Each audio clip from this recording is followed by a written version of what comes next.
Welcome back. You are now looking at Canva.com, and we're going to work within Canva.com in order to create the images that we have had suggested to us by Chat GPT.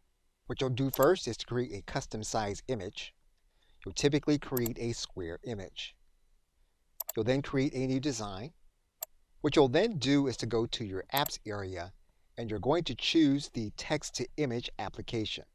You're going to see it here on our left side panel, but you can choose it here from the new apps. What you're then going to do is you're going to place in the text from Chat GPT. We're going to select one of the image prompts. Once we have our prompt, we're going to select photo. We're going to then generate the image. And we can select an image that we want. We can add it. And typically what we can do here is we can then set the image as the background. What we can then do inside of Canva is we can download the image. So what we're going to do here is we're going to click download. And we're going to download the image as a PNG file. And we have now created an appropriate image to use in our sales presentation. Okay, so with that, thanks, and I will see you in another video.